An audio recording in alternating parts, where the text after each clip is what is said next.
Well, howdy there, boys and girls. What is going on today?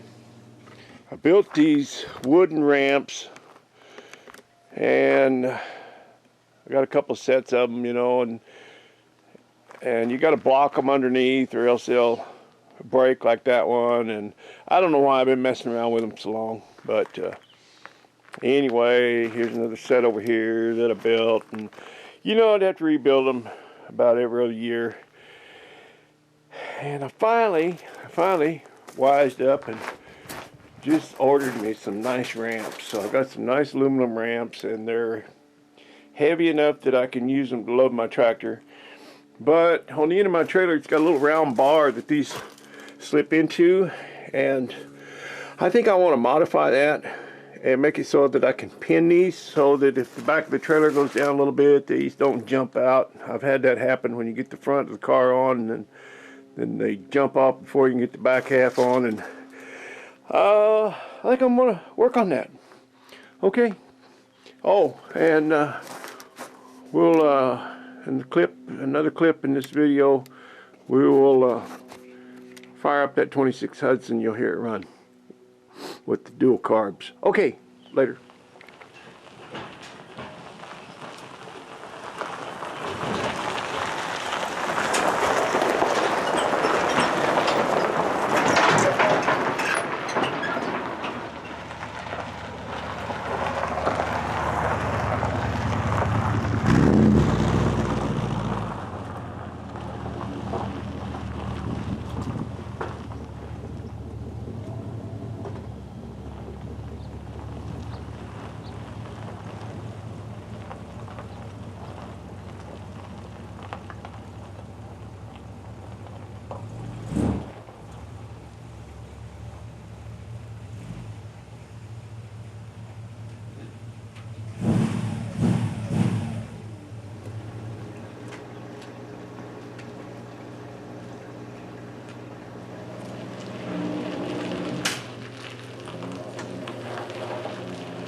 That's a good fit, but still, I've had these things pop out, and I'm just going to investigate that a little bit, see if there's something I can do about that.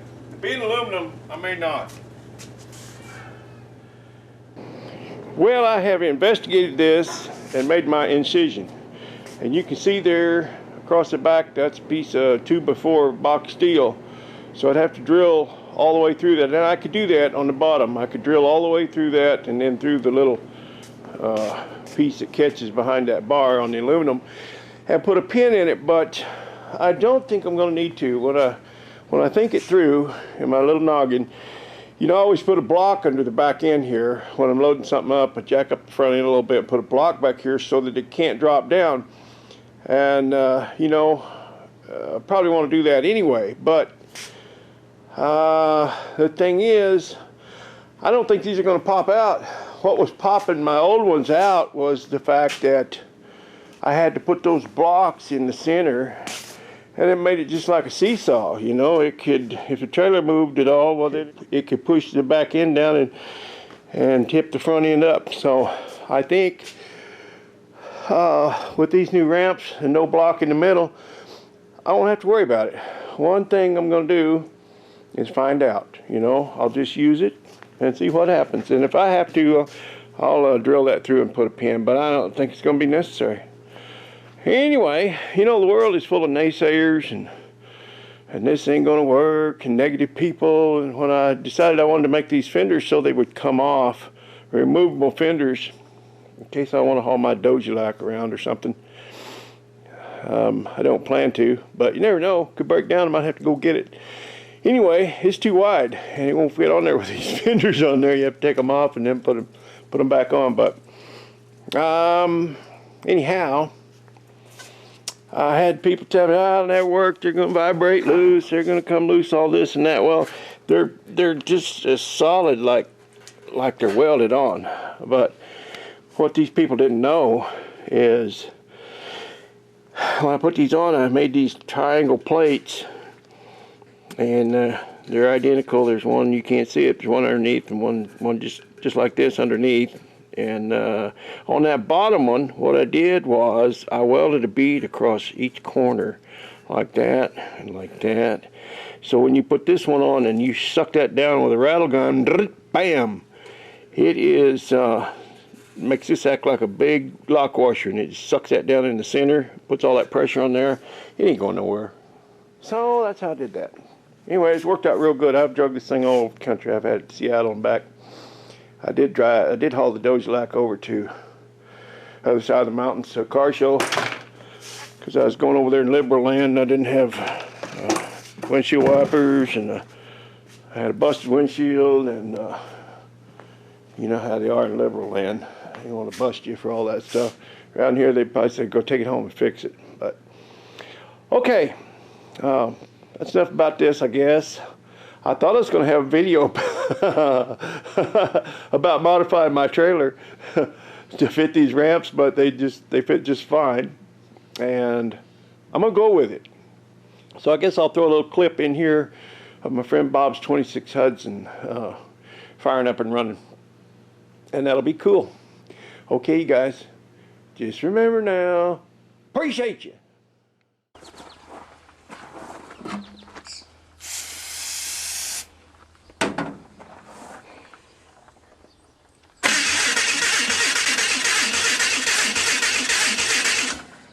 Wait a minute. That might help.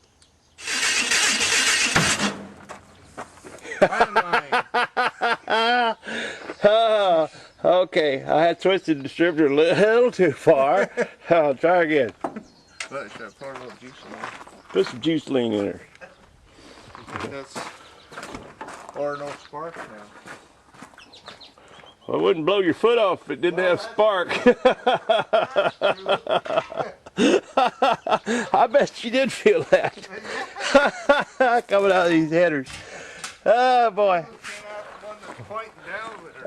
Life is good, ain't it? And a fine time was had by all.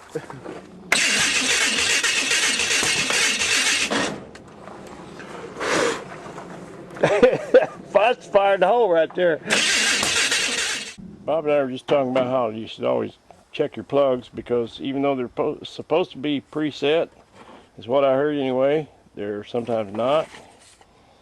And here's a good example. I just took that right out of the box. It's completely shut. Completely, there's no gap whatsoever.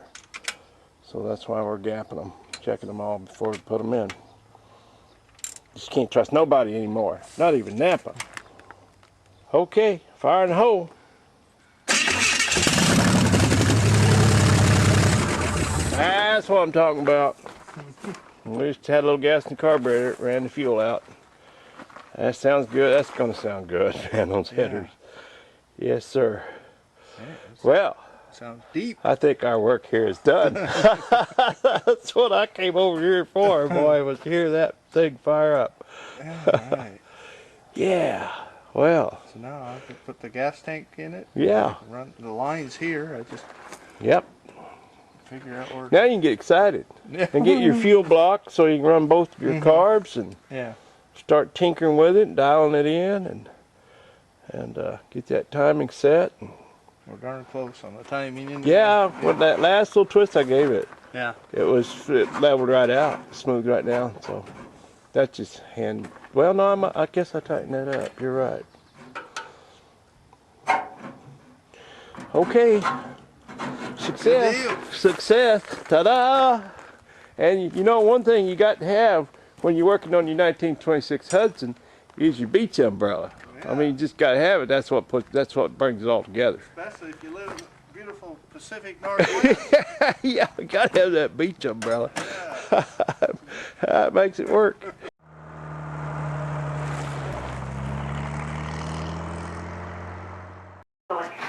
I acquired my husband's old Mercedes in recent divorce. Yeah. And it's a 300 SC. It's a great car. It has almost 400,000 miles on it. And I need to know whether I should put some money into this little baby and fix her up and make her perfect, or whether I should just send her off gracefully and find something more dependable. Was this your husband's car? And you didn't care what kind of shape it was in, as long as you got it. Absolutely. I'm familiar with that. Absolutely. I don't care what it is, but I want it. I was going to fight for this car to the death. Right. Because he wanted it, And right? he loves this car. He loved it. Oh, good for you. Oh, boy. You still want speaking I think you terms? better talk to her. I know. I want to talk to her. No, I'm gonna force